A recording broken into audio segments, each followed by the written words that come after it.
já tinha visto, né? Parece que ele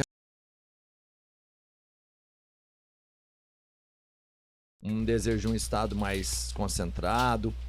Você acha que ele hoje, sendo um trabalhista e a gente percebendo a visão que a galera tem do trabalhista, ele ia ser chamado de fascista hoje? Não, acho que o Brizola não ia ser chamado de fascista, não. Não, tem alguns trabalhistas que justamente são chamados de fascista porque eles têm relações boas demais com figuras do campo conservador, né? E até reacionário. Por exemplo, o Aldo Rebelo é um reacionário, né? Ah, O Aldo olha. Rebelo é um reacionário, né? Reaça? Reaça. Uma pessoa que se coloca dentro do campo trabalhista, dentro do campo nacionalista, mas é um tipo de nacionalismo que pende muito mais por um conservadorismo, para um reacionarismo, do que por uma defesa da soberania nacional contra o imperialismo. Ele era comunista, Jones, o Aldo. Comunista do PCdoB. Eu tava esperando acabar de falar, que eu ia falar assim, um dos caras mais próximos de vocês que eu já vi é o Rebelo. Não, de jeito nenhum. Então tu não entendeu nada até hoje. Rapaz, olha lá, teve com os governos lá da esquerda, Não, mas aí, como ministro de vários deles, ministro de Ciência de Comunicação. nessa mesa aqui, nem esporte, eu nem Chico considero aqueles governos de esquerda. Ó, jogou até o Chico no meio dessa. Não, mas- Ah, puxou ajuda, né? Não, Viu? O Chico mas- chegou aqui, peraí, Chico, me Não, mas salva aqui. eu já vi uma entrevista dele falando sobre isso. A gente não considera os governos Lula e Dilma de esquerda, não. Você concorda? O Lula e Dilma não são a esquerda que o Brasil... Esquerda são. Para. É esquerda. Não é o que você acha que o Brasil precisa. Não é a esquerda que o Brasil precisa.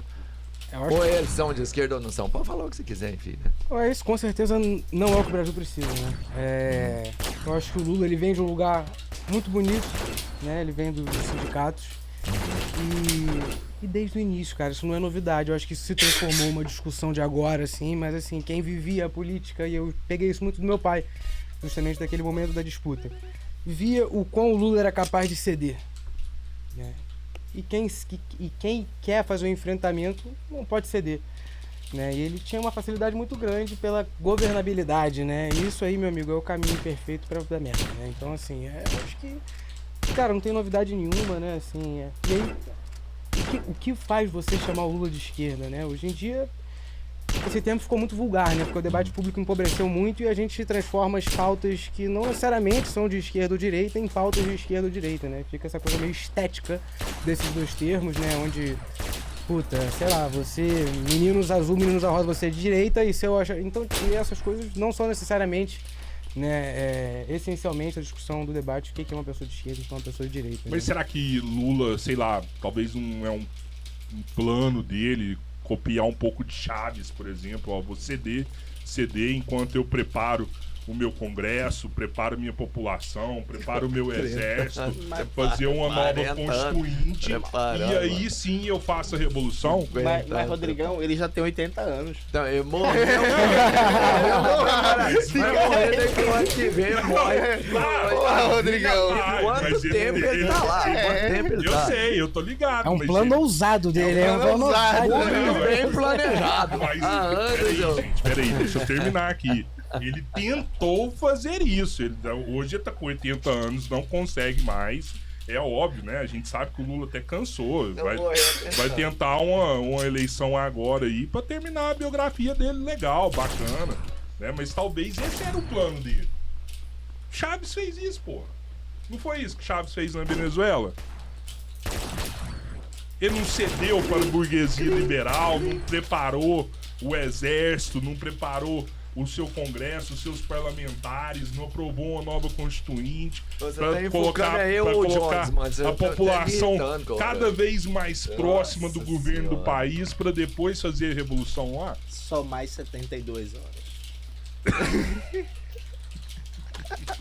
Não, mas eu acho que não foi isso que Chaves fez, não, Vice Rodrigão. Acho que ele contou a história meio distorcida, né? Foi o Breno Altman que me contou. Porque... Você tem que ouvir. Você não ouviu essa? Foi o Breno Altman que me contou isso ontem. O episódio do Breno sério? Vai, fala isso aí. Mas ele falou assim mesmo, Foi. que o Lula é a estratégia do Chaves. Não, ele não falou que ele não falou que o Chaves Ele fez falou lá. que o Lula foi melhor que o Chaves em talvez alguns na minha momentos. concepção, talvez seja Sério? isso, né? O Breno acha. Não, ele também não falou isso, não. Mas você acha que ele acha que é? Não, eu acho que o Breno tem uma crítica, né, contra o Lula por não colocar a Venezuela no BRICS, por não reconhecer as eleições da Venezuela. Isso o Breno critica o Lula por conta disso. Mas comparar Lula com Chaves e Lula com Maduro, ele é muito mais Lula. Muito mais, né? Então tá, né?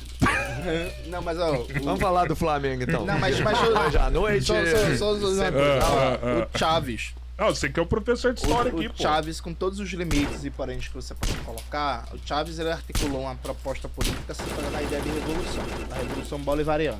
Isso. Tem 3 coisas no Chaves que colocam ele, pra mim, a léguas de distância do Lula e de qualquer outro líder político na América Latina no século XXI. Pra mim, até este momento, tem muita história no século XXI. Do mesmo jeito que até esse momento no futebol, Messi e Cristiano são os melhores do século XXI, mas ainda tem muito século pra rolar, Chaves é o melhor do século XXI. Por 3 coisas. Há controvérsia no futebol, tá? Com o Chaves eu vou concordar. No futebol, há controvérsia? No futebol. Não. Houveram outros jogadores que tiveram menos mídia pra eu mostrar, mas eles foram melhores que Messi e Cristiano. Eu concordo, Carlos Bala. Quem? E aí... Segue com o Chaves. Mas aí, veja, o Chaves, ele articulou um projeto político em torno da ideia de uma revolução. Então, recolocou na ordem do dia o debate sobre revolução. Não é uma revolução socialista, é uma revolução de caráter democrático nacional, mas importantíssima. O Chaves recolocou na ordem do dia a ideia de estatização de setores estratégicos da economia para parar com a sangria colonial de riquezas do petróleo venezuelano para os Estados Unidos.